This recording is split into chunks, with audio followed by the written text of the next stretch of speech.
यही राष्ट्रिय खोप उत्पादन प्रयोगशालाको नामले 3 वर्ष पहिला मात्रै चाहिँ तपाईको नामाकरण भयो। तर 2030 सालदेखि नै नेपालमा खोप बनाउने कामको लागि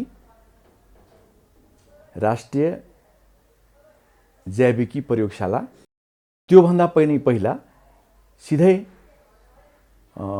पशु रोग अन्वेषण प्रयोगशालाको रूपमा चाहिँ 2030 सालदेखि नै खोप उत्पादन गर्ने काम गरिरहेका छन्।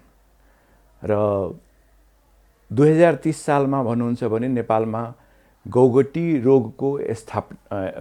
रोगको संक्रमणको विरुद्धमा पहिलोचोटि चाहिँ तपाईको खोप बनाउनु पर्छ र त्यो खोपको कहाँ बनाउने भनेपछि त्रिपुरेश्वरमा चाहिँ तपाईको 2030 सालदेखि खोप उत्पादन सुरु भएको हो। र त्यसपछि क्रमशः नामाकरण समय समयमा फेरिए पनि खोप बनाउने काम चाहिँ कन्टिन्युएसन 30 सालदेखि नै हो। अब अहिले भन्नुहुन्छ भने अहिले हामी 11 किसिमका खोपहरू उत्पादन गर्छौं, जसमध्ये चाहिँ तपाईको ठूला पशुहरूको लागि भनौं, गाई भैँसीको लागि मुख्यतः हामीले एचएस भ्यागुते भन्छौं हामी, चरचरे बिक्यु भन्छौं हामी, त्यस्तै एन्थ्रेक्स पट्के भन्छौं हामी नेपालीमा। भनेपछि ठूला पशुहरूको लागि यो 3 किसिमका खोप, त्यसपछि चाहिँ तपाईको साना पशुहरूको लागि पीपीआर भन्ने खोप, भेडा बाख्राको लागि, त्यसपछि हामी सुँगुर बङ्गुरको लागि स्वाइन फिभर भन्ने खोप, र त्यसपछि चाहिँ तपाईको पन्छी जातको लागि अथवा कुखुराको लागि हामीले रानीखेत, गम्बोरो र रानीखेतका पनि केही भिन्न प्रकारहरू, जस्तो एउटा I2, F1, लासोटा, यी खोपहरू चाहिँ हामी 11 किसिमको खोपहरू चाहिँ हामी यहाँबाट उत्पादन गर्छौं। यसबाहेक हामी फलपोक्स, कुखुराको लागि चाहिँ अर्को एउटा फलपोक्स भन्ने खोप हुन्छ, त्यो खोप पनि हामी उत्पादन गर्छौं। र लगभग हामी सबै खोपहरू मिलाएर 5 करोडको हाराहारीमा सालमा खोप उत्पादन गर्छौं। खोप उत्पादन चाहिँ तपाईको सबै हामी नेपालमै गर्छौं। हामी आफ्नै चाहिँ तपाईको नेपालकै चाहिँ तपाईको ह्युमन रिसोर्स भन्नुस् न, मानव संसाधन, हामी सबै चाहिँ तपाईको प्राविधिकहरू हाम्रो आफ्नै नेपालकै प्राविधिकहरू छौं। हामी करिब 15 जना भेटनेरियनहरू छौं, पशु चिकित्सकहरू विभिन्न तहका, र त्यसपछि चाहिँ तपाईको प्राविधिक सहायकहरू पनि हामीसँग लगभग चाहिँ तपाईको 30 जना छन्। र त्यसको अलावा अन्य हामीसँग पनि अन्य भनौं न प्राविधिक कर्मचारीहरू लगायत जम्मा चाहिँ 53 जना हामी कर्मचारी छौं। र खोपको प्राविधिक पक्ष चाहिँ तपाईको सबै हामी आफै गर्छौं।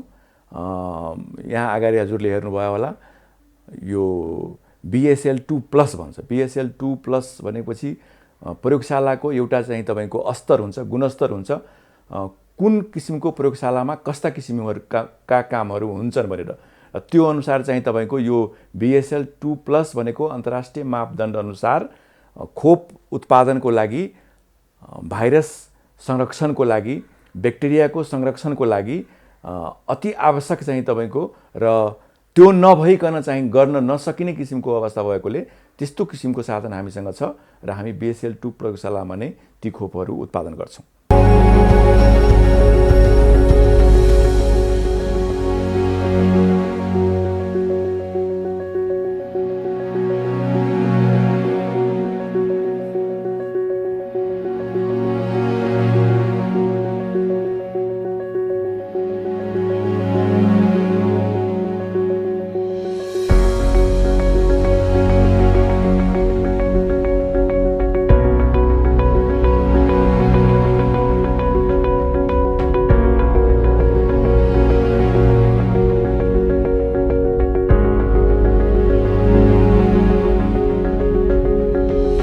अब ठूला पशुहरूको हकमा भन्नुहुन्छ भने हामी चाहिँ तपाईको आत्मनिर्भर छौं, र साना पशुहरूमा पनि हामी धेरै बाहिरबाट चाहिँ आयात गर्दैनौं, केही अपवाद बाहेक। तर पन्छी जातको लागि भन्नुहुन्छ भने पन्छी जातको लागि कमर्सियल रूपमा जुन चाहिँ तपाईको हाम्रो व्यावसायिक रूपमा पाल्ने किसानहरू छन्, अझै पनि बाहिरबाट केही खोपहरू चाहिँ मगाउनुहुन्छ। भन्दाखेरि हामी यसरी बुझौँ यसलाई, कुखुराको लागि खोप उत्पादन अझै हामीसँग पुगिसकेको अवस्था चाहिँ छैन। भेडा बाख्रा र गाई भैँसीको लागि हामीसँग सफिसियन्ट खोप नेपालमै छ। तर यो विश्व बजारीकरणले गर्दाखेरि केही खोपहरू चाहिँ तपाईँको बाहिरबाट पनि आउँछन्। त्यो अवस्थालाई हामी मिट गर्नको लागि हामी पनि प्रतिस्पर्धामा गइरहेका छौँ। तर हामीसँग कन्स्टेन्ट के छ भने हामी चाहिँ गरिब किसानको लागि, सबसिस्टेन्स लेभलको किसानको लागि राष्ट्रिय रोग नियन्त्रण कार्यक्रम अन्तर्गत खोप उत्पादन गरेर कुनै पनि शुल्क नलिइकन किसान माझ चाहिँ तपाईँको विभिन्न पालिका मार्फत र हाम्रा विभिन्न जिल्लाहरूमा भएका विज्ञ केन्द्रहरू मार्फत हामी खोप चाहिँ तपाईँको वितरण गर्छौँ। त्यसरी किसानलाई निशुल्क पनि धेरै जसो खोपहरू दिनुपर्ने भएकोले हामी प्रतिस्पर्धामा अझै पनि जान सकेका छैनौँ। तर विभिन्न हाम्रा बाहिरको देशहरूबाट पनि खोपहरूको माग भइरहेछ र हामी पनि यो खोपको अहिलेको जुन स्थिति छ 5 करोडलाई, त्यसलाई हामी बढाउने चाहिँ तपाईँको तर्खरमा छौँ र यसलाई अझ आधुनिक मेसिनहरूद्वारा चाहिँ तपाईँको फास्ट प्रोडक्सनतिर चाहिँ तपाईँको हामी लग्न गइरहेका छौँ। अहिलेको अवस्थामा भन्नुहुन्छ भने हामी कहाँ जस्तो पिपिआर भन्ने एउटा भेडा बाख्राको रोग छ, त्यसको विरुद्धमा हामी जुन खोप उत्पादन गर्छौँ त्यसको माग चाहिँ तपाईँको बाहिरबाट पनि आएको छ। तर हामी केही आफ्नै चाहिँ तपाईँको नियम कानुन अन्तर्राष्ट्रिय विश्व व्यापार सङ्गठनसँग चाहिँ भएका प्रतिबद्धता अनुसार त्यो अनुसार चाहिँ तपाईँको अझै केही प्रक्रियाहरू पुर्याउनु पर्ने भएकोले हामी ती खोपहरू चाहिँ बाहिर पठाउन सक्ने अवस्थामा छैनौँ। तर निकट भविष्यमा हामी चाहिँ तपाईँको आफ्नो उत्पादनलाई बाहिरसम्म पनि पठाउन सक्ने अवस्थामा जान्छौँ भन्ने मैले विश्वास लिएका छौँ। अहिले हाम्रो चाहिँ तपाईँको माग भएको मुख्यतः बङ्गलादेशबाट हो, केही हदसम्म पाकिस्तानबाट पनि हो। तर हामी अहिले पठाइसकेको अवस्था छैन, किनभने हामी 1 करोडको लगभग पिपिआर उत्पादन गर्छौँ र त्यसमध्ये चाहिँ तपाईँको लगभग 80 लाख चाहिँ तपाईँको हाम्रो नेपालभित्रै राष्ट्रिय खोप भनौँ न राष्ट्रिय रोग नियन्त्रण कार्यक्रमको लागि आफै चाहिएकोले हामी सरप्लस भए पनि हामी धेरै सरप्लस भइसकेका छैनौँ। तर अझ उत्पादन भयो भने हामी पक्का पनि निकट भविष्यमा चाहिँ तपाईँको बाहिर पठाउने काम गर्छौँ। गुणस्तरको लागि हामी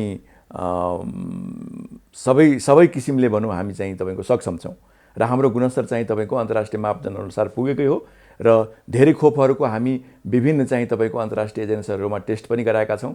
हामी पर्फेक्टली हामी जुन खोप बनाउँछौँ त्यो चाहिँ तपाईँको राम्रो हो, क्वालिटीको दृष्टिकोणले राम्रो हो, सस्तो पनि हो। तर अझ पनि हाम्रो प्रोडक्सन चाहिँ तपाईँको इन्हान्स भयो भने हामी बजारमा प्रतिस्पर्धा गर्न सक्ने अवस्थामा जान्छौँ।